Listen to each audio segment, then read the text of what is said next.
Yes, I want you to record. Hi, everyone. Thank you for joining us for our first episode of Let's Be Frank. These are tough conversations. Hi, everyone. Thank you for joining us for our first episode of Let's Be Frank. Hold on. Oh, somebody has us on there twice.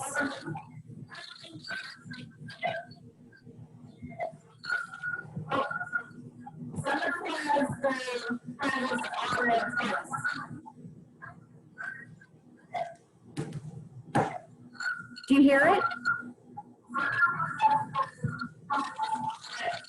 Yeah, I do. I just tried muting my microphone to see if that was the problem, but it doesn't seem to be the case. Yeah, I do. I just tried muting my microphone to see if that was the problem, but it doesn't seem to be the case. Oh my god, I just heard myself. And I got you guys in headsets, so it can't be me.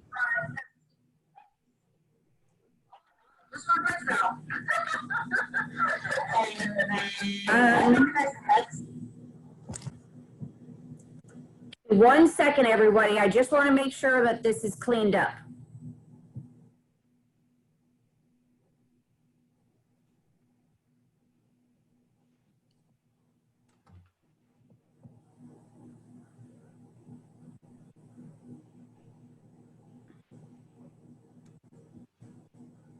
Can I get...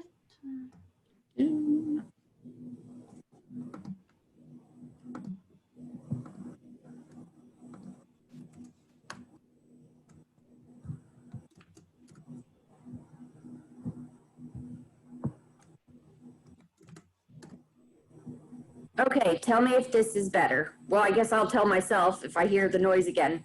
I think it's better. It's better. Yay. Okay. My goodness, that was strange. Mm-hmm.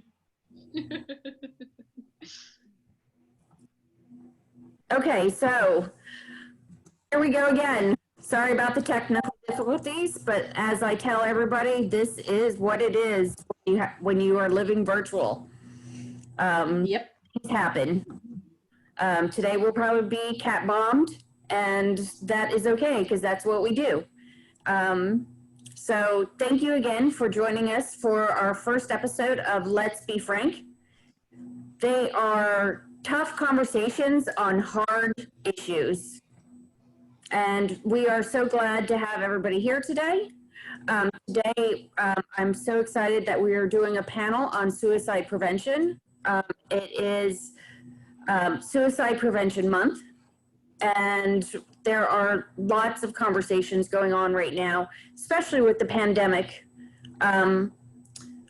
about suicide and lots of the way that people are feeling. So I'm gonna introduce myself if you don't know me already. I'm Vicki Landers. I'm the president and CEO of Disability Pride Philadelphia. I am a white woman with grayish purple hair. I'm wearing glasses and I have a green shirt with a ruffle around my neck. In the back are all of my posters that you will see. Next, how about Christy? Hi, I'm Christina, also known as Christy. I am a writer and a musician. I do a lot of disability activism whenever possible.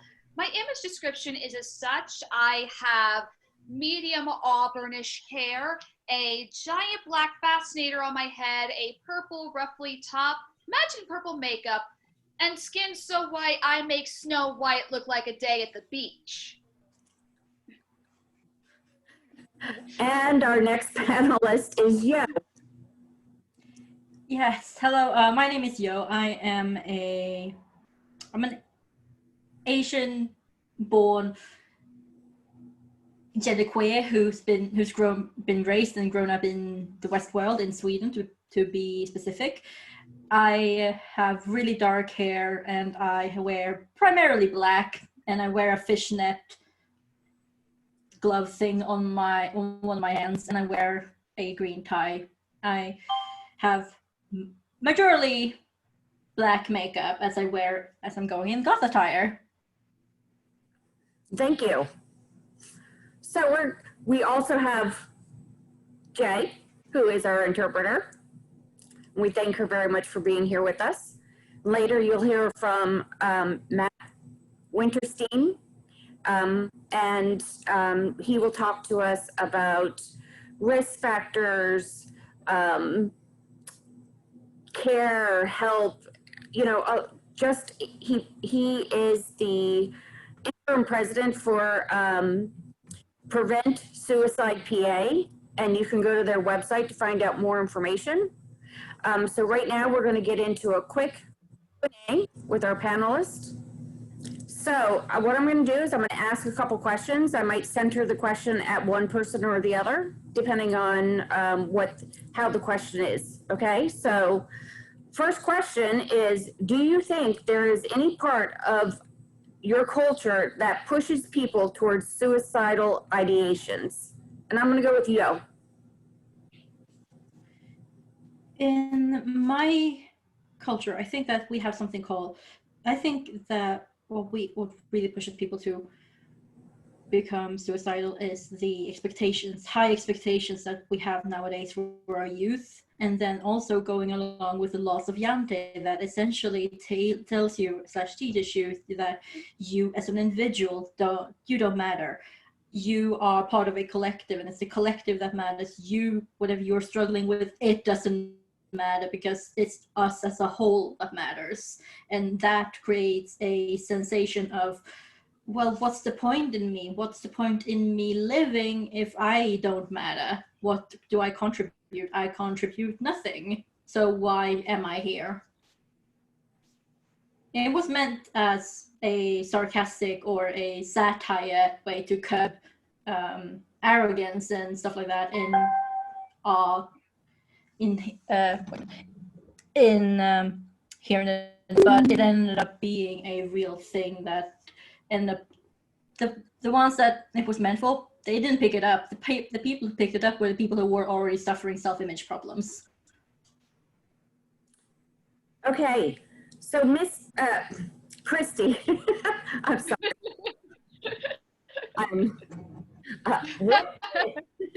What myths about suicidal ideations do you feel the most strongly about? I feel very strongly about the myth of suicide is a permanent solution to a temporary problem. That was one I was told a lot in high school, which is when my suicidal ideations began. The problem with that line of thinking for me, though, was that at the time I was suicidal, it was in relation to something that was going to be permanent. My 8th surgery had failed. They had no idea what was going to happen with me because the success rate of that surgery was 95 to 99%. They didn't know what was ever going to happen with people who were in that group of failure. And it looked like at that point, my illnesses were going to be permanent. Along with the surgical failure, I was just starting to develop vertigo spells too. No one knew what was causing them at the time I was feeling suicidal. All I knew was at that moment in time, it felt like suicide was the only way to stop me from being sick, that I was going to live at the mercy of these permanent and prominent illnesses unless I did something. So for a lot of people considering suicide, what they're dealing with might not be temporary at all. And the approach that's needed is to help them learn to cope with something that is very real, very painful, very difficult, and here to stay. Yo, how about yourself? I feel the most strongly about the myth that people who are suicidal, they don't talk about it, or they don't want to talk about it because we want to, but if people keep telling us or not believing us when we do speak out saying you're just faking it, then why should we? Then why would we? And if we are ever going to get the help we need to speak out. We need to form communities where we feel safe and don't feel alone, because that is a core problem in this illness, so to speak, where we feel like we should die, where we want to die. We feel alone, like no one cares. What's the point of us? And if we are being prevented from speaking because people say that real suicidals don't speak about it, then it's never going to get any better. I hear you. So my next question is, do you think suicidal ideations cause feelings of isolation, or do you think feelings of isolation cause suicidal ideations? How about Christina? I feel like it's a self-perpetuating cycle. Whether you start with isolation or suicidal ideations, it can be extremely difficult to talk to anyone about them because they're so stigmatized and because people think that, oh, they're just cries for attention, or you're just faking why you're so sad. Or worse, you feel like you're burdening everybody around you by saying something at all. So then you pull back within yourself because you don't want to be seen too much as a burden. But then pulling back into yourself makes it that much worse, particularly if you're an extrovert and you get energy from being with people. And it's hearing other people who have been through this problem that can actually help you. So it just ends up going round and round and round until you find the means to get off the merry-go-round. Right. Yo, do you think there is too much censorship in discussions about suicide? And if so, how would you change it? Well, I honestly do think that there is too much censorship. I understand why there is censorship, because some people think it's too personal. I think it's too raw. They think it's just too close to home that you can't hear or watch it. It's just too much, and you get sensory overload, basically. So I can understand why there's a bit of censorship, but I think that we need to talk about it, like I said before, because if we don't, it's like just pushing things under the rug, and then it's gonna fester, it's gonna get worse, and then it's never gonna go away until we look at it. And the only way to look at it is if we look at it raw, take away the censorship.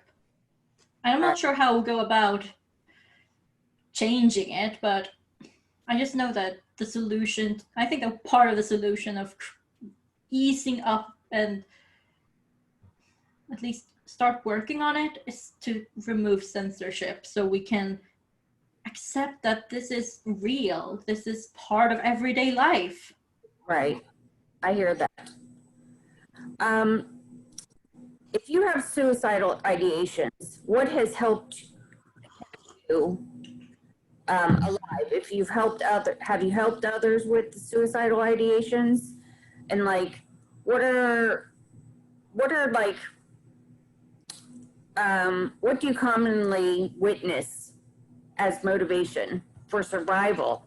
Because that's what I want to talk about is, the survival, but also, what brings somebody to the point where they are,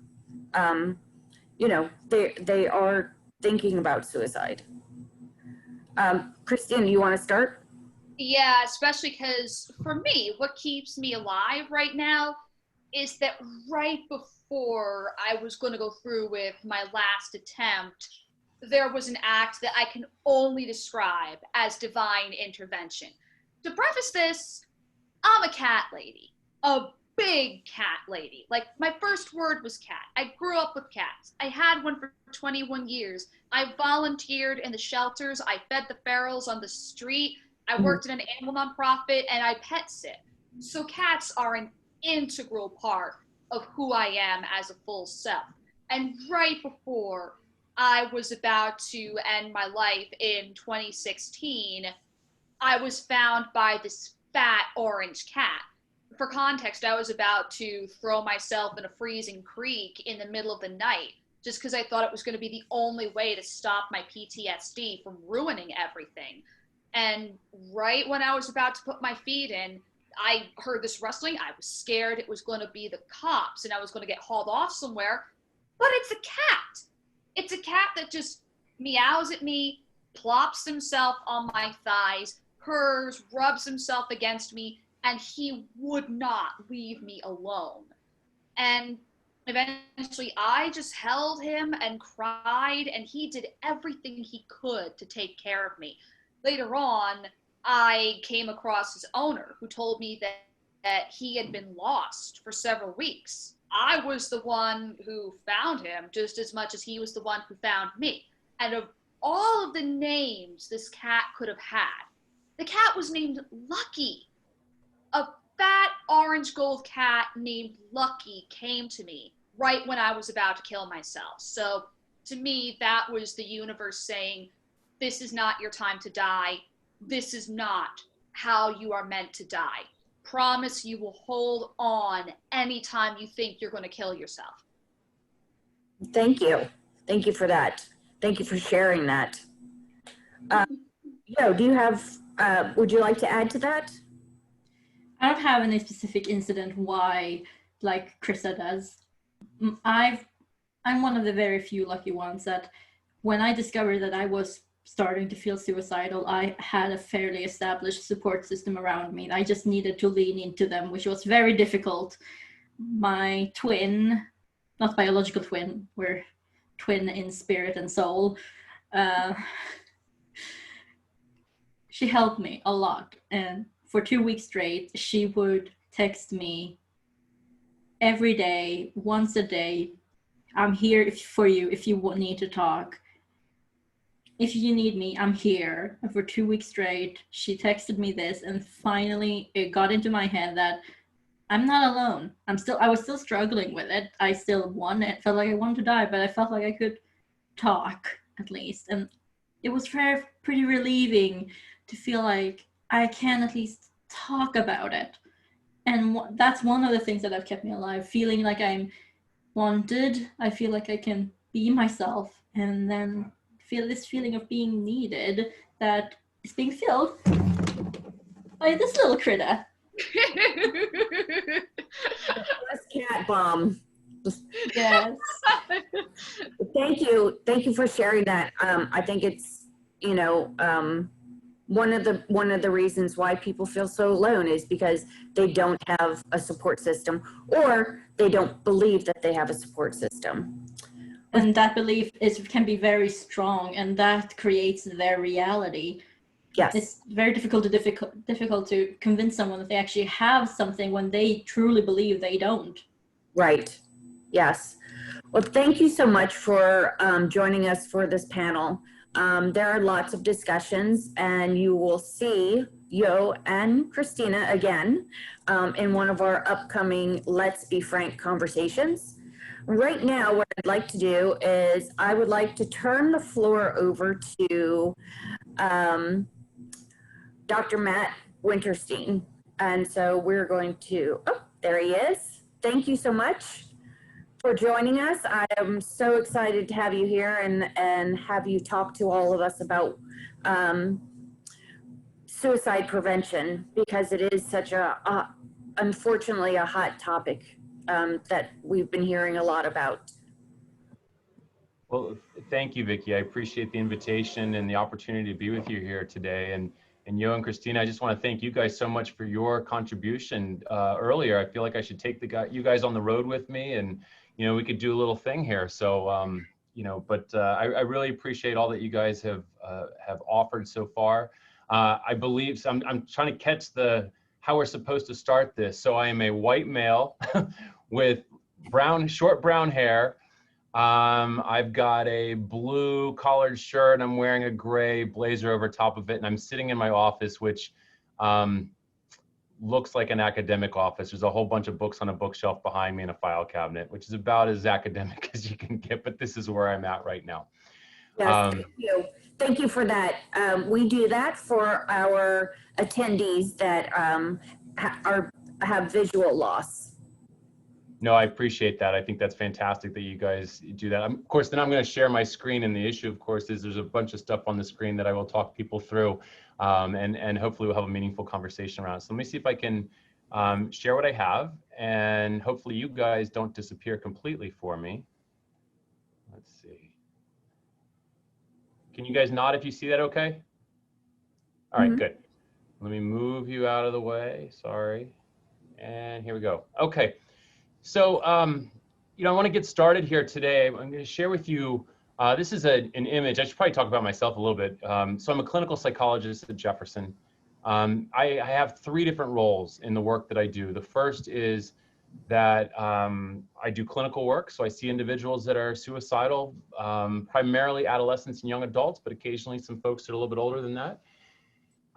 In addition to that work, I do research in the area of primarily youth suicide.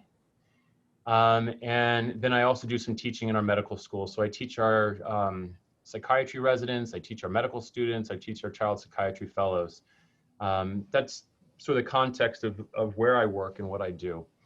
I want to share this first image that is on the screen here, and the quote are actually two separate sources. They're not from the same person. The image is actually that of a patient who I had seen many years ago, whose mother gave me some of her drawings. And the girl described this picture as saying, I very much feel like the girl on the right-hand side of the image, which is, she's wearing a darker purple dress. She's got fishnet stockings on. The tree that's behind her has no life to it. It's dark and gray and no leaves, and she's got dark hair. And she says, I very much want to be like the girl on the left-hand side, where the grass is brighter, the dress is a bright yellow color, she's got lighter hair, the tree has life to it. And she has a line in between here where these two hands sort of touch each other, but they can't cross. And she says, I feel very much like the girl on the right, and I very much want to be like this girl on the left, but I simply don't know how to get there. And the quote, I think, if you get nothing more from what I have to share with you today, I think the key with the quote is the very end, which reads, how I wanted to reach out to others, this emptiness in my soul, human being. The idea being that we know that connection to other people and the sense of feeling belonging and important and valued is critically important and life-saving. And so we want to kind of intersect these two pieces, there. Vicki says she likes data, so here I'm sharing data with you. Of course, this is an awful thing to look at because it's just so difficult with all the numbers, but these are the leading causes of death in the United States in 2018. On the screen in front of you, to simplify it, the suicides are the green boxes, the red boxes are homicide, the white or the blue boxes are unintentional injury. Which is really a category that consumes lots of different things. And we do know that there are suicides in the blue box for unintentional injury because a coroner or medical examiner may not certify a death as a suicide because they don't feel that they have ample evidence to qualify it that way. What I want you to see with all of this is that certainly from ages 10 through 34, suicide is the second leading cause of death in this country. When I work with our medical students and the rest of our medical staff team here at Jefferson, I often share this information with them because, for example, if you're interested in, adolescents and young adults, so this 15 to 24-year-old age group, for example, there were 6,200 plus suicides in 2018 in that age group. All these white boxes that you see in front of you are sort of health conditions, other health conditions, non-injury based health conditions that can lead to death as well. There's actually more suicides in this country in that age group than the top 17, not just the 7 you see on the screen, but the top 17 non-injury based medical conditions all combined. So in other words, people going through medical school, I remind them they're more likely to have a patient die by suicide in that age range than just about everything else they learn in medical school all put together. So it's a big deal. This is looking at the suicide rate by age group and by gender in terms of self-identified males, females. What you see in front of you are two lines where there are really, the slope of the line in terms of the direction of them is exactly the same except for two places. The first is here. Later in life, what we know is that women, their suicide rate, which is individuals per 100,000 people, actually goes down later in life. Whereas for men, after kind of retirement age, 65, 70, it actually goes up, and it goes up rather dramatically. And so there's a lot of things that may contribute to that. I'm not going to get into all the details about it in the interest of really talking about what we should be looking for. But there's probably some statements in here. What we know is that in heterosexual couples, in elderly heterosexual couples, when the husband dies, the wives, they tend to actually live for a decent amount of time after that. However, when the wives die, the husbands often die fairly soon thereafter. And there's probably a joke in that whole thing that doesn't favor us men very well. But the point is, we see that even when it comes to suicide here, that the similar kind of thing happens in terms of the suicide rate going up for men later in life. And again, it may be a reflection of the fact of sort of societal norms, sort of generational expectations in terms of, economic growth and development, and retirement means what. And you're sort of talking about what your role is and what's your meaning and how you fit into things. And I think historically, men after retirement, some of them think, what's my purpose? What am I doing now? How do I fit into things? And so we might see the escalation there. The other place you see an increase is right here. So when you're looking at adolescents, all the way through the age of about 24 or so, there's a huge spike where the increase in deaths for boys compared to girls at that particular age. There's a lot of speculation that it may be related to access to lethal means, which we'll talk about shortly. But the data actually doesn't completely support that. What we see is an increase at that age, largely because we know that girls are at this stage, the data is suggesting they're about 1.5 to 2 times more likely to make suicide attempts. Used to be 4 times more likely, but it's about, right now the data is showing about 1.5 to 2 times more likely to make suicide attempts. However, boys are almost 4 times more likely to die by suicide. So it may come down to method, it may come down to some other variables. The CDC gives us a wonderful, and I'm joking, terrible categories for race and ethnicity. This right here is really looking at their categories for both race and ethnicity, because both are included in here, over the lifespan, and again, suicide rate. And what you see is that almost all of them are exactly the same. There are 2 differences. The green line that you might see there is what they're calling European American non-Latino. This is sort of your white Caucasian individual. And what you find is, again, mid-years and going into later life, that number continues to go up. It does drop a little bit across the board as you get older, but that tends to be because there's more women alive than there are men. And the other group that is markedly different than the rest is our Native American Alaskan Native, where you see a huge spike in suicide early in adolescence and early in young adulthood, but then it starts to dive rather dramatically. What we know is that there's societal differences such that in those cultures, one, there's more exposure typically to substance abuse. There's also greater exposure to firearms.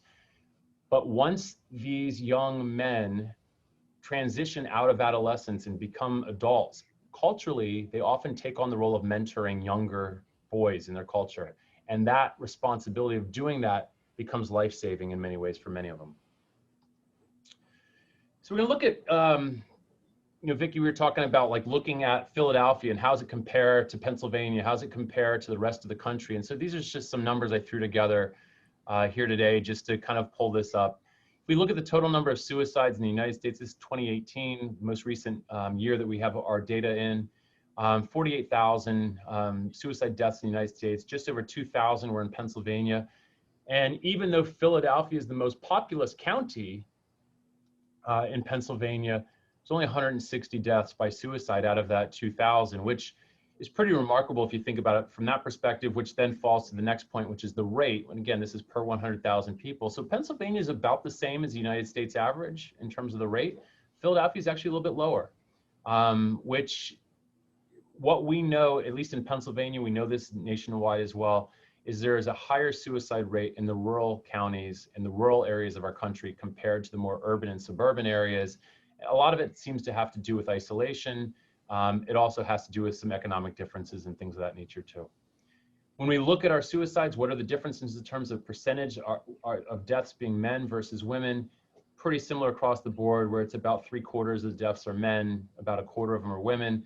And firearm, again, similar Pennsylvania and the United States with just over 50%.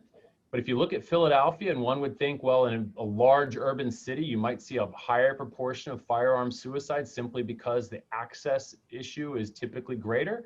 The number is actually lower. It's just under 32% in Philadelphia.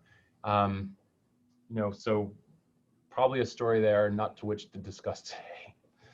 But I do want to talk about method. And the reason I'm talking about this is not to sit there and say, here's all the different things that people do, but more importantly, when we think about prevention, we have to think about what are there various methods that we can prevent. So we talk about firearm access. It's important, clinically, it's important for me when I'm working with somebody to find out if they have a firearm in the home. What we know is if they do, they're significantly more likely to die by suicide than if they don't have a firearm in their home. And you have to keep in mind that just about everybody who comes into my office for the first time is suicidal. That's who I get. And so knowing that's, critically important. And some of the other things that are sitting here on this screen, suffocation is a very high rate as well. That's anything that involves asphyxiation. Poisoning is also pretty high. That's another category. We can talk to people about that. I mean, I think most people would acknowledge that if they went into their medicine cabinet, there's probably something in there that they really don't need anymore. It's just been sitting around. I don't know how to get rid of it. I'm not sure what to do with it, or I just forgot. And we have to remember that when we're working with individuals who from time to time become suicidal, having access to those types of things is not helpful. Costco is wonderful. You can go buy 500 ibuprofen for like 20 bucks or something. You think you're making a great deal because, at Target, you might get 100 for $13. And so it's like a great bargain. But is that back pain really going to last for like the next 20 years? Or is this something that you're just going to have excess stuff laying around? And so we can think about those things from a prevention perspective. Fall is another thing that we can talk about, bridge barriers, a whole host of other prevention ideas that are out there that people have discussed that we find to be effective as well. This is another thing that's looking at firearms. This is a few years, I think this is 2014 data. What you see on here, again, firearms, just over 50% of all suicide deaths. But again, it only accounts for about 5% of suicide attempts. And that's just simply because of the high level of lethality associated with firearms. So if we can prevent a highly lethal method, we can often prevent somebody from dying, even if we can't stop the attempt in the first place, which obviously that's the primary goal. We don't want the attempt to happen in the first place. And then this is some data from a couple of studies that are put together. It's looking at individuals who died by suicide using a firearm. Where was the gun kept? And this gets back into the issue. If it's in the house, they're more likely to use it. If it's not in the house, they're actually far less likely to use it. Where some studies were showing over 80% of those guns were in the house, whereas less than 10% were kept out of the house. We know that people often will not go somewhere else to get a firearm. If it's in their house, though, and they're suicidal, that's a dangerous combination. All right, I want to talk a little bit about messaging, because I think for this group in particular, and certainly based on the conversation that we had here before I started to speak, I think this is incredibly important conversation to talk about. How we talk about suicide and how the media talks about suicide is incredibly important in terms of preventing suicide, but also contributing in some ways. And we know that. So if you look at this statistic right here, this is in 2017, or comparing data from 2006 to 2011. What you see is that for many, many major methods or causes of death, so accidents, diabetes, heart disease, et cetera, many of those things went down over that period of time, but suicide rates continue to go up. If this is the message that we talk about, it is really scary. What hope is in this message at all? It just basically says it's just going to get worse and worse and worse and worse. And the problem, of course, is for someone struggling with thoughts of suicide or who's engaged in suicidal behaviors, they see this and think that nobody's doing a good enough job to be able to help me. And if they're not doing a good enough job to help me, then what's the point in continuing to struggle with this? I'm not going to get better. That's not, of course, the message that we want people to see.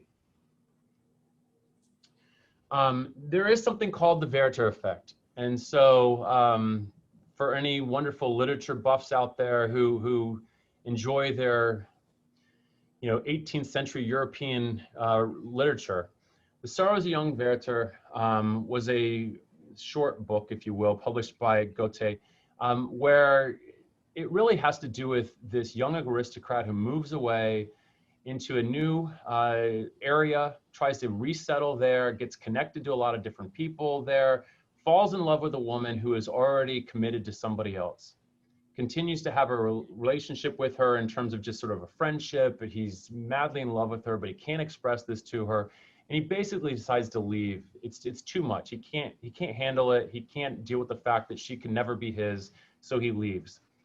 He then moves into another community, and in that other community finds himself working there And the highly aristocratic folks there speak down on him, treat him as if he's not good enough for them.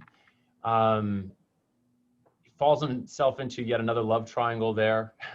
Not quite sure what his issues were, but this is kind of what goes on for him. He gets himself in another love triangle where he can't have the woman he loves. He decides to leave that, goes back to that first community where he'd come from, only to discover that the woman he had fallen in love with there has already married. Her husband is frequently gone, but he decides the best way to handle that relationship is to become good friends with the husband. If he can keep that guy close, then maybe somehow we can make this thing work out. And eventually gets to the point that he's able to express his love to this woman. She basically says, no, this can't happen. He feels that there's no way that he can go on in life with this. He then goes to the husband, borrows his gun to say that he is going on an adventure, and ends up shooting himself and killing himself. Now, why do I tell you this story? This book was written in the late 1700s. It is the first case that we are aware of what they call copycat suicides. What they found was after this was published, and of course there was no television or phones or internet, it's like people were reading books, this is what they were doing. And what they found was that there was an increased number of individuals who were dying by suicide, dressing the way that the character in the novel was dressed, wearing the same clothes, using the exact same method. The book even goes into a location of where the gunshot occurred, dying in the exact same way. And oh, by the way, the book was in the jacket pocket. And so they began to realize that sometimes, as much as it's important to have a conversation about suicide and suicide prevention, that there are sometimes details which are not necessarily helpful for everybody to hear and know. And therefore, this maybe increased somebody's risk. When we think about some celebrities that have died over the last, well, several decades, but you know, Robin Williams, there was an increase in suicides after Robin Williams died. There was a bigger increase actually of suicides after Marilyn Monroe died. You know, these are things that we know happen, and it all depends on the way in which it's discussed. We could talk about Kurt Cobain, and one would assume, well, there must have been an increase in suicides after Kurt Cobain died by suicide, particularly in like the Seattle area and stuff like that. The interesting thing that happened, if anyone's old enough to remember, is when his death first occurred, the first day or so after his death, what you saw on the news were really graphic images that probably never should have been shown. What they discovered after that was that wasn't helpful. And a day or so later, they started publishing the local crisis number with every publication and every news media like that had come out in that area. What they found was there was actually a decrease in the number of suicides compared to what they would have expected based on just the time of the year. Forget about the event, just the time of the year. There's a decrease in the number of suicides that happened, and there was a massive increase in the number of people who were help seeking. So more people were actually calling the helpline than they were making attempts at taking their own life. So what's a more relevant example of this? So some of you may be familiar with the Netflix series 13 Reasons Why. It actually comes from a book that was published in 2007. You know, interestingly, those of us in the suicide prevention field, we found out about this literally before the very first season came out. And of course, having read the book about 10 years prior to that, you have concerns about how is this going to play out. Like the book, I think the intent of the book is to identify with the male character who's in this, who is listening to these tapes and has this perspective of what I do has an impact on other people's lives. Therefore, I should be paying attention to how I treat and behave around others so that I impact them in positive ways. What happened with this series was they centralized most of this on this girl who eventually dies by suicide. There are probably 3 scenes in the original series that were shown in pretty graphic detail, including actually her suicide death. And of course, not having a clue how they were going to depict any of this before it was actually released. And of course, just like any good Netflix series, the entire thing gets released all in one day. And so people spend 13 hours watching this stuff back to back.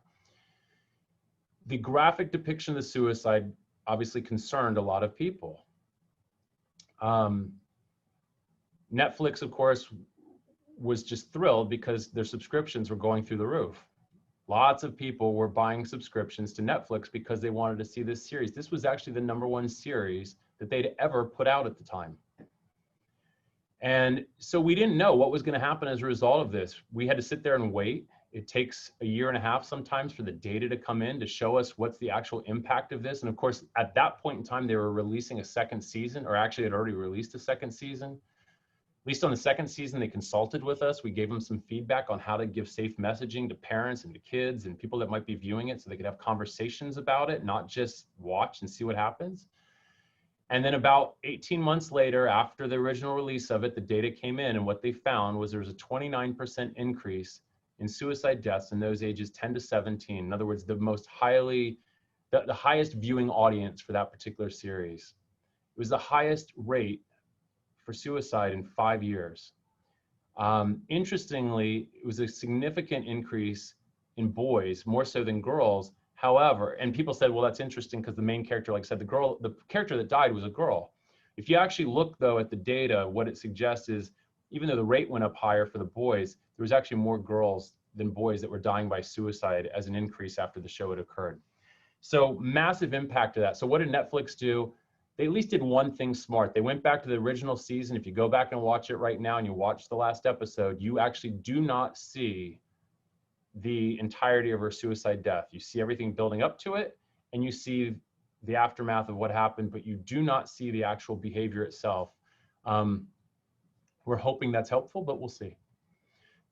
The flip side of this, when we talk about messaging, is there are some really good things that happen sometimes. So 2017, a buddy of mine actually runs the National Suicide Prevention Lifeline out of New York, although there's call centers all over the country, including in our area. And he got a phone call from Logic's manager and basically said, listen, Logic's going to drop a song on Friday that's going to be absolutely phenomenal. Everybody's going to love this thing. And it's going to be called 1-800-273-8255. Do you want to like get behind this song? This is like some poor girl named Jenny realizing that somebody was going to like create a song called 8675309, and her phone number was all over the place. What choice did he have? He said, can I hear the song? They said, no, you can't hear the song. You got to wait till it comes out. He said, well, can I see the lyrics to the song? He says, no. Can't show you the lyrics until a song comes out. So here you have the National Suicide Prevention Lifeline, whose phone number is now going to be the title song of this track. And the Lifeline director, the only thing he knows is white rapper, R&B, not quite sure where this whole thing's going to go. And his whole thought is, how many explicit lyrics are going to be all over a song that has to do with suicide and our phone number? So he has no idea what to do, but decides that the only thing that they can possibly do is get prepared for the fact that the phone might ring and be as helpful as they can around the whole thing. Now, the good news was the song actually had a positive twist to the whole thing. It starts out with a person talking about life not being worth living, having a conversation with somebody, and it sort of ends with, now I want to be alive. And so the whole song kind of goes from I want to die to having a conversation to now I want to be alive. And Logic did probably the most intelligent thing that you could ever do, which is every single time this song was played on the radio, for example, it became a #1 hit. So it was played a lot. The National Suicide Prevention Lifeline number showed up on everybody's radio every single time this song came out. Every single time people had access to the Lifeline phone number. And do you not think that people started calling that number when they needed help, when they needed support? They absolutely started calling that number. Went up tremendously. So I've got kids. One of mine is 16. I got 2 that are 13 right now, 3 boys. This is about 3 years ago. So my oldest one, I think, was probably 13 at the time. He knows that I do work in suicide prevention. And he says, Dad, do you know who Logic is? This is him trying to pull over, like, I'm a smarter kid than you are. So he says, Dad, do you know who Logic is? And the funny thing was, I just heard about this song like a couple of weeks. Actually, I heard about it before it came out. So I knew who Logic was. I was like, yeah, I know who Logic is. He was like, all right. Like, I got good dad points for that whole thing. And then the image that you're seeing on the screen right here is the Grammy Awards from that year. So Logic performed the last song on the Grammy Awards that year. And everybody that came out on the stage are wearing t-shirts that either have the phone number on it or "You Are Not Alone" written on the shirt. I just happen to know pretty much, with the exception of Logic, I don't know him personally, I pretty much know every other person that's on the screen that you see there and a couple other people to either side. I got a text message 5 minutes before the Grammy Awards from somebody that said, we've been embargoed. We couldn't tell you this ahead of time, but watch the Grammys tonight. I'm going to be on the stage at Madison Square Garden, standing behind Logic when this goes down. So of course my kids are going to bed. This isn't going to come on till 11:30. I show my kids my cell phone. I say, see, I told you I knew who Logic is. You know what my kids say to me? They say, Dad, how come you're not going to be on the stage? It's like, come on, you know, like as soon as you get the dad points, they rip them right away from you. But the point is, Logic created this song, and because he was talking about it in a positive, affirming way, people started calling it. We see these increases, and again, when people die by suicide, we see an increase. But what we started to see now was every single one of those messages, when people die by suicide, if you guys remember Kate Spade and Anthony Bourdain, they died in the same week. There was a lot on suicide out in the media that week. Every single one of those articles, every single one of the radio comments that came through, they always said, if you or someone you know is struggling, call the National Suicide Prevention Lifeline at 1-800-273-8255. All of them ended that way. And as you can see from the data right here, these things happen, and look at the massive increase in call volume that happens to the National Suicide Prevention Lifeline because people want help. They sometimes don't know where to get it. And if we tell them, here's a place where you can get it, they'll actually pick up the phone and call. Last thing I want to do in terms of just sort of images of thinking about this stuff is looking at this right here. So this is, you know, these are a series of data points. This is 2017 data. So there's 47,000 suicides in this country, 750,000 hospitalizations, over 1 million suicide attempts that required medical attention, all the way down to over 12 million people in the country seriously considering suicide. This is not someone who just said, I was thinking about it yesterday and I never thought about it. This is somebody who seriously considers suicide. If we look at it this way, it looks like, wow, like this is daunting. There's a lot here. I don't know where to begin. It's a lot of stuff. What if I give you the exact same data, but I flip it around this way?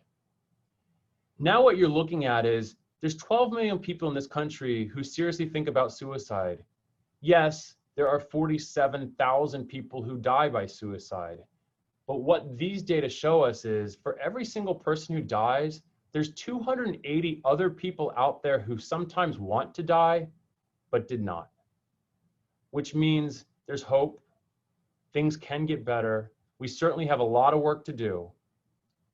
And there's an audience of people out there that need our help and support.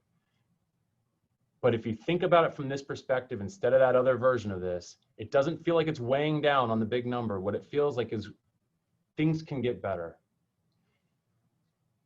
So I just wanted to share that for you in terms of just sort of messaging. Vicki asked me to comment on this too, sort of, you know, it's 2020. Like every talk I've given this year, people are like, so tell me about the pandemic and what's going on with the pandemic. You know, like what are the issues? We don't know yet. We really, really don't know. And largely because the data isn't going to be in for quite some time in terms of looking at suicide deaths. I can tell you from call centers in Pennsylvania, when we look at the Lifeline and what kinds of calls came in as soon as the pandemic started, the fear, of course, was that the suicide rate would suddenly go through the roof. We don't believe that's the case. From talking to coroner's offices and medical examiner offices, it doesn't appear yet that that has happened.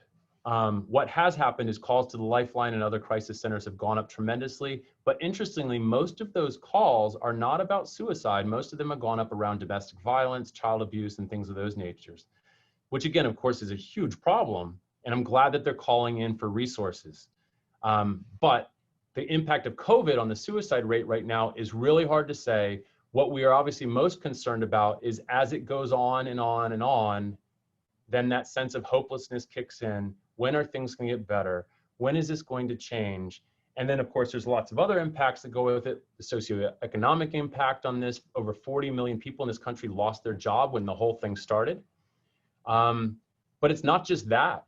There are people right now who are parents of kids in school who are deciding that they have to leave their jobs at school in order to teach their kids virtual school at home.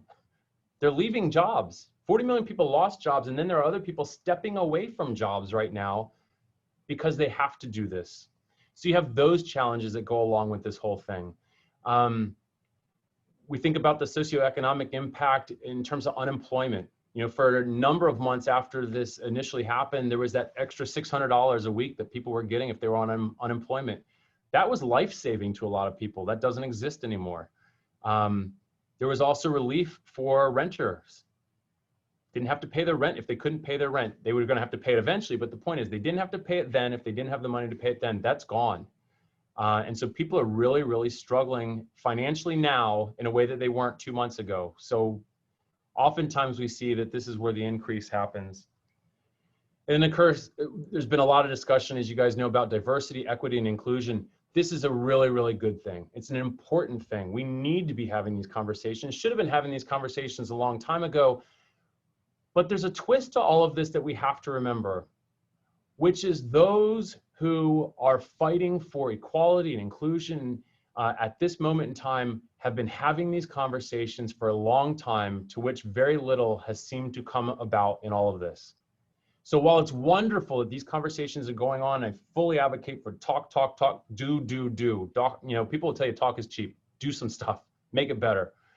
The worry, of course, is for those most affected, they've seen these conversations happen before without much change happening after. And the longer this goes on without change happening after, again, hopelessness, et cetera, et cetera. So my thought on 2020 is something like this. You know, if you had to buy yourself a t-shirt, this might not be a bad one for 2020. For those of you that can't see it very well, it's just t-shirt says 2020 across the top. There's 5 stars on it, like a rating scale. 1 star is highlighted, and then the comment on it is very bad, would not recommend. Hopefully it will get better before the end of the year, and certainly I hope 2021 is better than this one. I want to shift gears. Last thing I want to talk about, which is really important, is obviously warning signs and how can we be responsive to those kinds of things. There's a couple of different groups of warning signs depending on who we're talking about. Young people versus adults. There's slight differences, a lot of similarities. This is the warning sign for adults. I'm not going to go through every detail of it, but I do want to help you see that if we're simply for someone to say they're having thoughts of suicide, we know that doesn't happen very often. We know that they often struggle in silence. They're concerned. If I tell somebody I'm feeling suicidal, what are they going to think about that? Am I going to suddenly throw some burden on them? They feel like they got to handle this in some particular way. So what we find is if we expect somebody to come forward on their own and tell us they're having thoughts of suicide, it probably isn't going to happen that way. The issue is if we ask them, however, if they're having thoughts of suicide, guess what? We may have just freed them of the ability to say, yes, that's something that I've been thinking about. And now the conversation starts. So the only thing on this original list right here is ideation, having thoughts. That's the only thing directly related to suicide, having thoughts. Everything else is changes in things that people do, changes in behavior, changes in thoughts, et cetera. So we see an increase sometimes in substance abuse. Either it's more or it's a completely different type of drug. Sense of purposelessness, things aren't going to get any better. There's really no reason to live anymore. Anxiety, from a clinical perspective, I love working with suicidal patients that are anxious. Anxiety equals ambivalence. Ambivalence equals we have a lot to work with. When you have somebody who's highly suicidal, who is no longer anxious, I am concerned. That makes me concerned. No reason to be anxious anymore. Why is that? I'm worried about that. Sense of feeling trapped, that there's no way out, hopelessness, never going to get any better again. Other people don't care. You know, what's the point? Withdrawal, it doesn't mean you have to withdraw from everything. It's that you're withdrawing from things that are important to you, that make a difference, that make you feel better. You're not engaged in those things anymore. We see an increase sometimes in anger, where people are, again, more irritable and so on. Recklessness, I can't even tell you, it's been several people that have come forward that I know that ride motorcycles that are suicidal that will tell you, I go 100 miles an hour on the highway on my motorcycle because if I wrecked, I wouldn't really care. Something to think about. And then finally, mood changes. It isn't always that the mood becomes severely depressed. It's that the mood changes. It could be more irritable. It could be manic. It could be a variety, but there's something different that's going on. So these are the warning signs that happened before. And I think the important thing to remember is warning signs are different from risk factors. My guess is that every single person listening to this has a risk factor for suicide. Whether that be you've had a thought of it, well, there's a high risk factor there. You could be a man in your middle age. That's a risk factor. Why? Because if you look at the data, that suggests that's one of the higher risk groups. Does that mean that every middle-aged man is suicidal? Of course not. So risk factors and warning signs are two completely different things.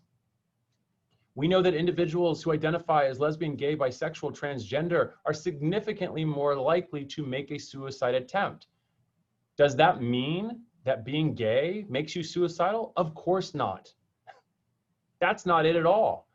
But the point is, risk factors and warning signs are different. These are the warning signs. These are the things that we know that happen preceding suicide attempts.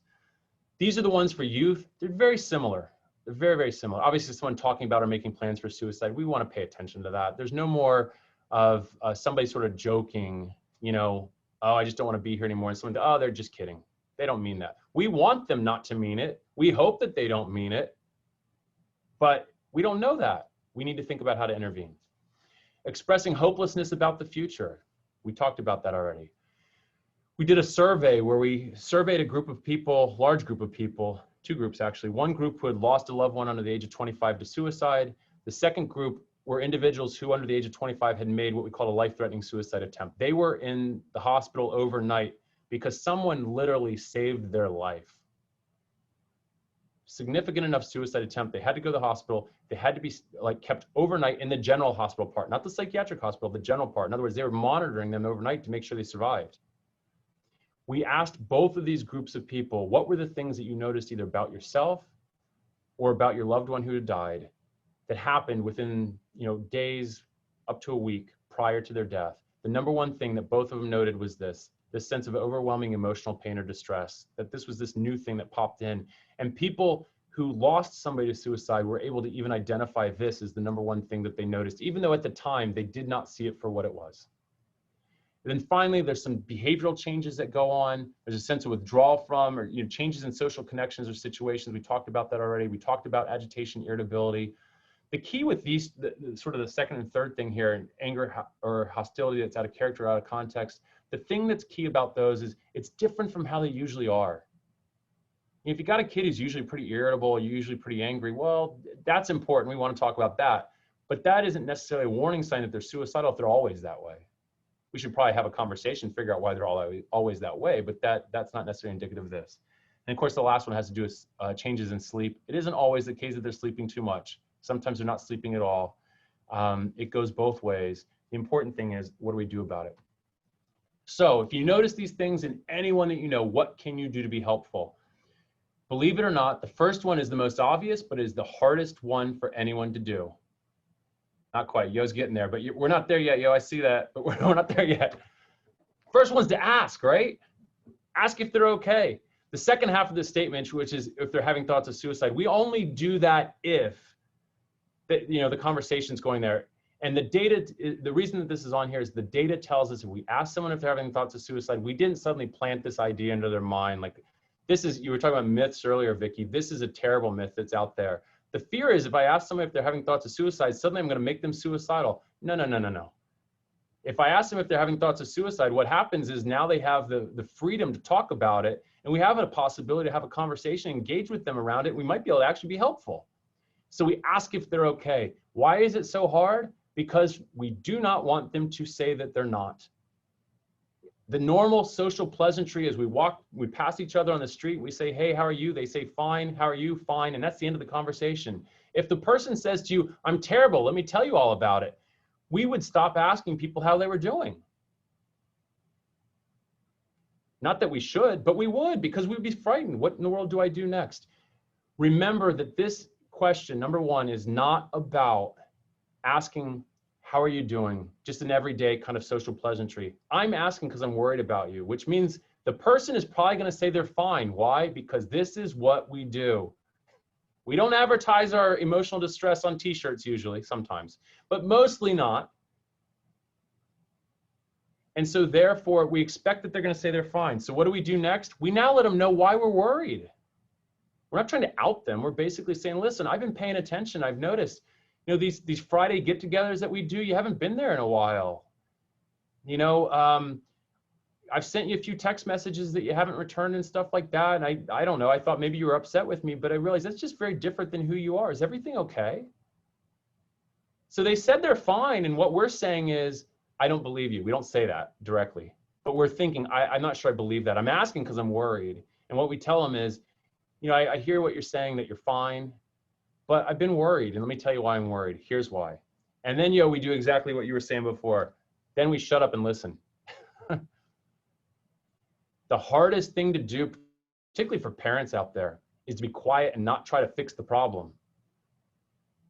You know, a parent's number one responsibility is to what? Take care of their kids, make sure they're okay, help them. My kid comes home from school and says, Dad, somebody was bullying me in school. I'm like, what's the kid's name? Where do they live? Let's get in the car. We're going to take care of this. And you know what my kid would say to me? Oh, Dad, don't. No, no, no, no, no, no, no, no, no. They don't want that. They just want me to know and acknowledge the fact that this is an experience that they had. We need to listen. We got to do a real good job listening. And we never should be telling people, hey, listen, don't worry about it. Everything's going to be okay. That's probably one of the hardest, like, people like to say it because somehow we think if we say it, it will happen that way. Don't worry, everything's going to be okay. It doesn't work like that. And the problem is when we say that to people, they think you're not paying attention to what I'm saying. You don't get it. You know, what I'm saying matters and you're not hearing me. So pay attention. We don't judge. We listen a whole lot more than we talk. And then what we do after that is we do what we call good reflective listening. So somebody tells me, you know, I'm dealing with A, B, C, and D. And I say back to them, it sounds like what you're saying is we're really struggling with A, B, C, and D. And then I always say, do I have that right? Because it gives somebody an opportunity to say, well, it's not really like D, it's more like E. In other words, by reflecting back what I have heard you say to me, what you know is I heard it exactly the way you wanted and intended for me to hear it. And if I've heard it differently, you have a chance to say, well, it's actually not quite like this, it's like that. And so at the end of this little exchange, you now know I've heard what you've had to say to me exactly the way that you needed me to hear it. Then we need to let people know they're not alone. People who struggle with suicidal thoughts struggle in silence far too often. They don't want to burden other people with their thoughts. They're worried that other people, either they can't handle it or they're not sure what they would do and they don't want somebody to have to try to figure it all out, or they don't want somebody to try to fix it. But we need to let people know that they're not alone. You're not there to be their pseudo-therapist. You're not saying, listen, let's meet 3 times a week and this is how we're going to do it. No, no, no, that's not it. It's the recognition that these traumas, these experiences that people have had in their life and what they're sharing with you is something that they no longer have to hold all by themselves. It exists now between at least the two of you. You may not be able to fix it, but at least you have some knowledge. They're not completely alone in that anymore. We need to let them know that there are treatments available to help people. It's difficult when people have been through treatment before and it didn't work, or it wasn't as helpful as they'd hoped. Or more importantly, we have to recognize when people are suicidal, it's never that they say, I want to be suicidal, let's continue with this way of doing it. There's always this mental effort to try to get better. I want to get better. Who wants to live that way? You want to get better. The problem, however, is that when it feels like things don't get better, it gets hopeless that anything can get better. You know, I've had people before say, oh, I've been to therapy like 6 times before and it didn't work. So the therapy clearly doesn't work. My thought is, what happens if the 7th person actually can be helpful for you? It's a lot of experimentation to get there, but it can happen. I had a patient actually sitting in this office right behind me here several years ago. A teenage boy had come in. The first thing he says to me, sits down, he crosses his arms, sits back in the chair. He goes, I'm trying to remember what, I'm the 4th guy. You're the 4th guy, 4th person I've seen in the last 2 months. This is how he starts the conversation. This is like welcome to therapy 101. The kid says, you're the 4th person I've seen in the last 2 months. So I sat there for a minute and I looked at him and you know what I said? I said, you know what? Maybe I stink too. What he wanted me to know was he felt like nobody was going to help him. Nobody could help him, wasn't going to get any better. And then if I just sat there and told him what to do, that wasn't going to work. So I said, listen, what if we work on this together? Why don't you start from the beginning and let's see where we go? And I convinced him, I hate to say it that way because it sounds terrible, but I always put out for people, listen, kids come in often and they don't necessarily want to be here. At least they say they don't want to be here. And I'll often say, what if we try 4 times? Come in 4 times. After the 4th time, if you decided that it's not helpful, you don't like it or whatever, We'll have a conversation. We'll figure out what we can do differently. I can help you get somewhere else, whatever it has to be. Kid comes back 4 times later. I said, so what do you think? He stuck around for a few months after that, and he's doing a whole lot better. The point, though, was he started with it can't help. Nothing is out there that's helpful.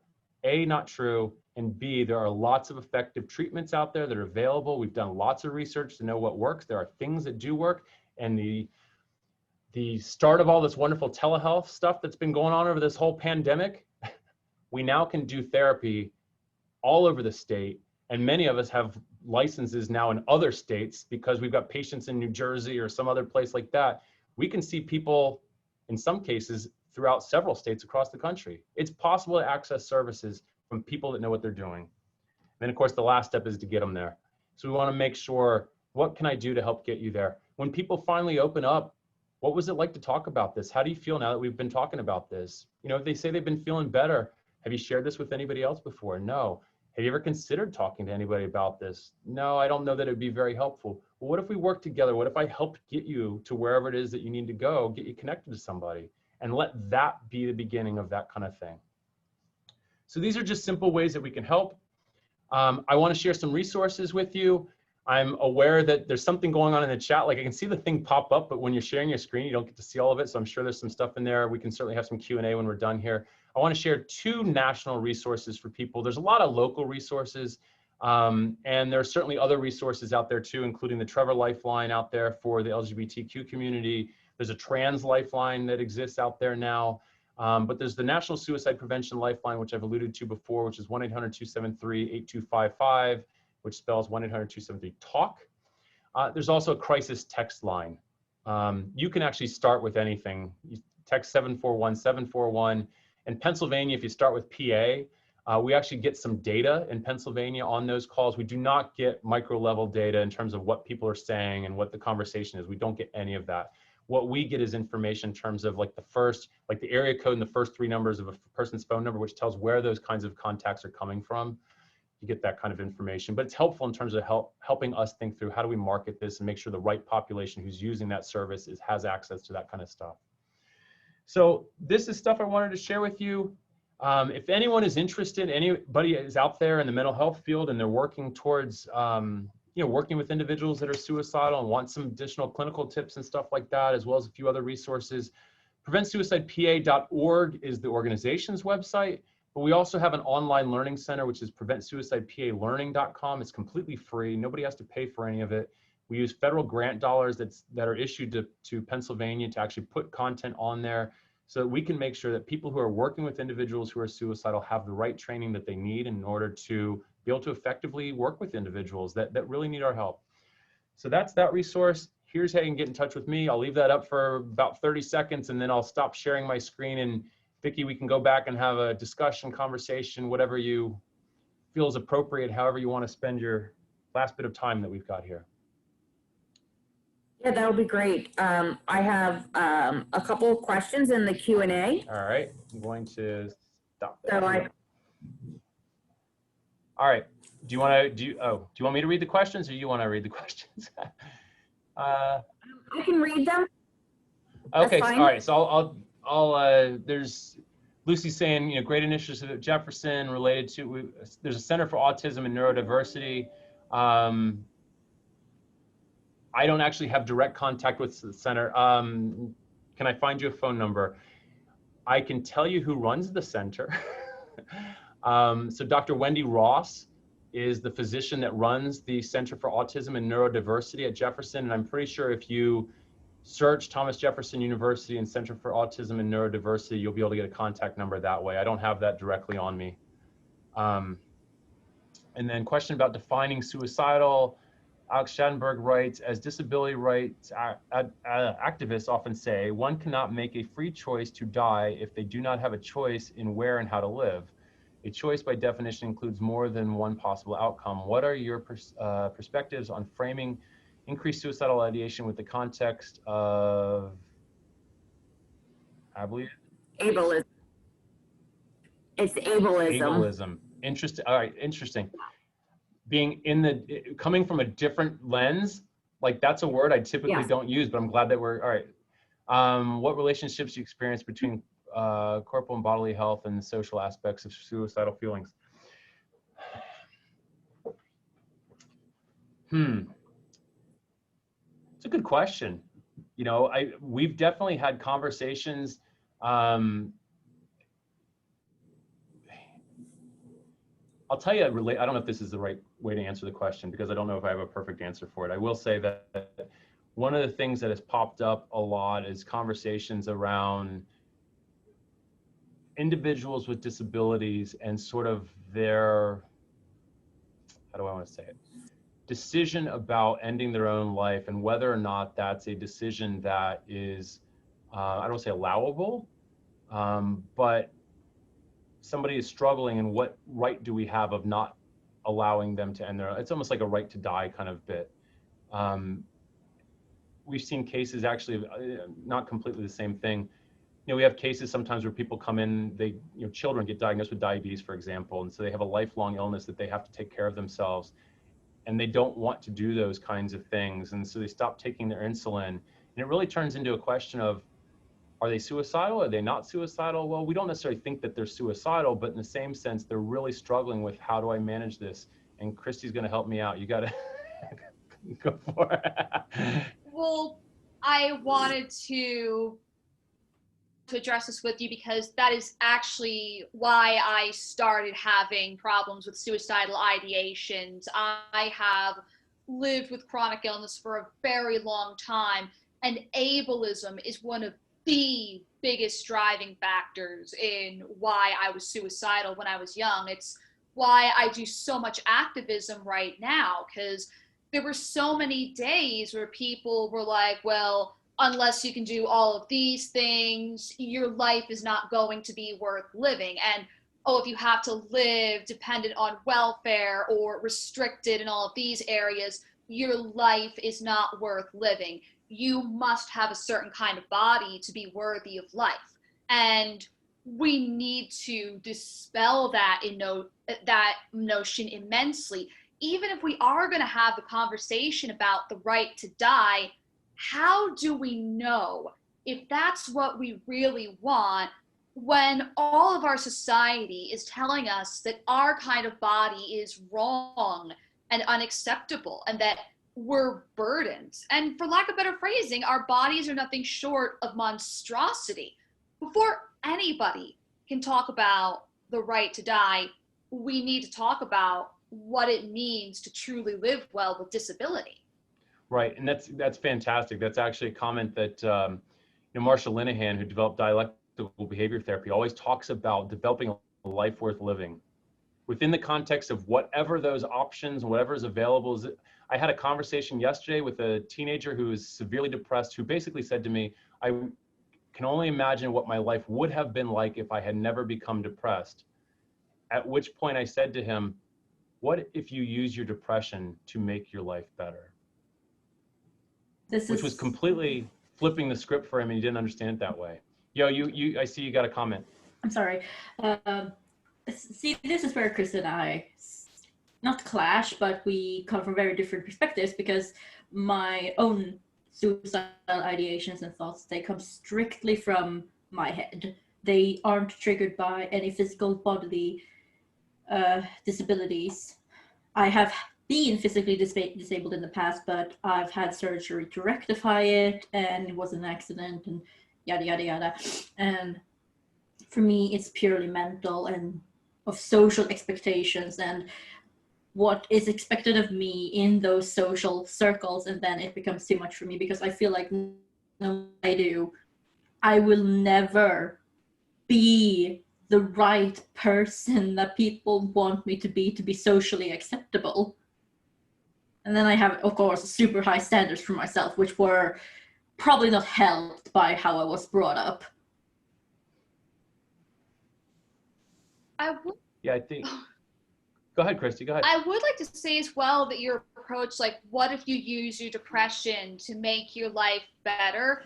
The timing of that actually couldn't be better for this particular day in my life, because 1 year ago at this time, I was in Sicily doing the same thing with my chronic ear infections, my vertigo spells, and my hearing loss. I had been invited to one of the most prestigious writers conferences, not only in America, but also with their branch in Sicily too. And all of my writing that got me in was about life with chronic illness. I was unflinching in everything about it, ranging from the actual symptoms to what ableism did to even how ableism affected dating violence. And there are moments where I even talked about it in 2 languages. And it's something I never could have done if I hadn't been sick. And that's the type of thing that for chronically ill people who are suicidal, we need to find a way to show them that this is how we make it happen. What everyone tells you is a part of you that's broken could actually be your biggest strength. Right. Yeah, and I think it's important that that's part of the message too. It's easy to say, look what I can't do. You know, it's more powerful to look at the what can I do and what can I do really well and what can I even do that other people can't do, because there's some things that exist there too. Yes. Yo, yeah, go ahead. That reminds me of that particular type of Japanese craft, I think, where they break a pot, glue it together with gold to make it look even prettier. Yes. Yep. We Or flipping status, or flipping like statistics around. Instead of saying a fourth of the army going in to save lives died, or so many people died in that event. No, look at how many survived. Right. You know? And again, it gets back to the way that we talk about things. So I was talking about messaging earlier. It's like if you took that pyramid, right, when it was sitting there with all the weight of it sitting on 12 million people, it felt like that's a lot. You flip it upside down and you realize, yes, we lost 47,000 people that year. That's a huge number of people. But there's a lot of people that did not die. There's a lot of people that are still struggling. There's a lot of people who got better. And we have to recognize that those things give us a sense of hope that things can in fact improve. And to your point earlier, I think one of the things that happens for people sometimes is that I find a lot of my patients will kind of come in here, they have thoughts in their mind about what they think about that they don't share with other people because they're worried other people are going to think that's strange, weird, odd, there's something wrong with you, blah, blah, blah, whatever it is. An interesting thing about those thoughts is that you, the person having the thought, can always turn it into whatever crap you want to turn it into. But when it gets shared with somebody else, particularly in the context of somebody who's not going to judge that thought, who's not going to sit there and tell you you're wrong or whatever it is, when it comes out of your mouth and you actually say it and then you hear it and you begin to reflect upon it, you sometimes realize that it isn't necessarily as awful as you thought it was. And the other person's not looking at you like you have a problem. That's why I think that we need to lift this ban or lift this stigma of silence, because it doesn't help. And for me, when it comes to using my depression, it's always been very difficult because I'm like, okay, I have this depression, I have probably good ideas, but that my depression is telling me it's shit ideas. And then whilst I'm having depression, I have no energy to do anything. I will struggle just to get out of bed. How can I use that when I got out of bed? That's an achievement. Sometimes there are small victories, but there are victories nonetheless. Yes. Yeah. Lucy's asking another question, which is a good question. It's, how does mental health practitioners advocate for equality and what needs to happen in healthcare to incorporate inevitable internalized ableist beliefs about the value and purpose of our lives? Education, education, education, education, and experience. It's those two things that you put together. It's these things can't happen in isolation. You have to remember that the individuals who are providing healthcare are learning a million different things to get there. And the best we can do is provide them with as many perspectives as we possibly can so they recognize that those perspectives are valuable and important, and there are ways to think and consider about those that are different than their own mindset. You always have to I find myself reminding medical students from time to time, and even some of our psychiatry residents, that even though we have beliefs about what is good, bad, right, wrong, whatever, It's not my job to judge somebody else's decision making. I've had plenty of people come into my office and say something to me that I think, oh my God, please don't do that. That's terrible. Not a suicidal type behavior, but just sort of reckless type behaviors that they're thinking about. And is it my place to judge what they're doing? No, it's not my place to judge what they're doing. My place is to help them explore the meaning of what they're doing. Why is this significant and important to them? And how do we build this into the sense of who they are, whatever that may be, Right. and create meaning for those kinds of things. Oh, this is such an amazing conversation. I want to thank everybody for putting themselves out there, having some really great conversation. Thank you, Matt, for like really talking to us, listening to what I had to say when I was talking to you about how we wanted this to look, feel. It really makes for, the conversations that we want to have, to make them real, because that is what we're trying to do. And these conversations that we have, even though we tend to do a lot of disability focused. Sorry. Sorry about that. I thought I turned it down. Did not. It always happens. But they're disability focused conversations, but they are very inclusive and also accessible. So we want to make sure that, they're about everybody. So I want to thank everybody. We're going to wrap this up very quickly. And I just want to see if anybody has any last words that they'd like to say. I just want to say that I'm very, very grateful that you guys listened to me and that this were even able to happen and I was able to be part of this. So I just really want to thank you guys for that, giving me this opportunity and actually listening to what I have to say. Of course, you're very important and everybody should listen to you. Mm-hmm. How about Christina? I would like to remind everybody that disabled life is always worth living. If there's any disabled person out there who is living with suicidal ideations, your life is worthwhile. Every single second of your life is worth living. Don't let any able tell you anything else, because we need you here. You are beautiful, part of one of the most beautiful nations in the world.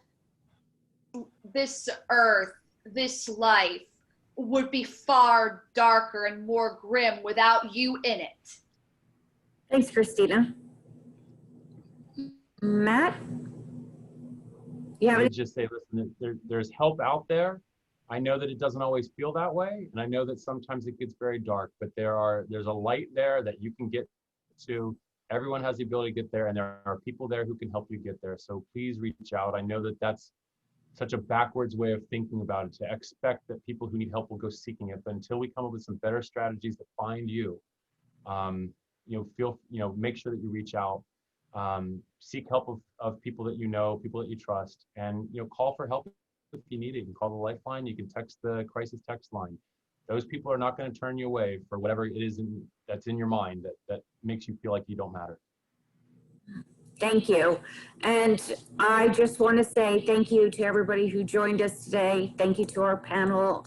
Thank you again to our interpreter, Jay, for being a part of this. And we just want you to know that we're out there. We're out here. We're all together. And if there's a conversation that you want to have, reach out. You can always reach me at Vicky@disabilitypridephiladelphia.org. I'm always up to talk through conversations, and maybe you can be on Frank. So thank you, everybody. I really appreciate your time. Enjoy the rest of your day. Thank you.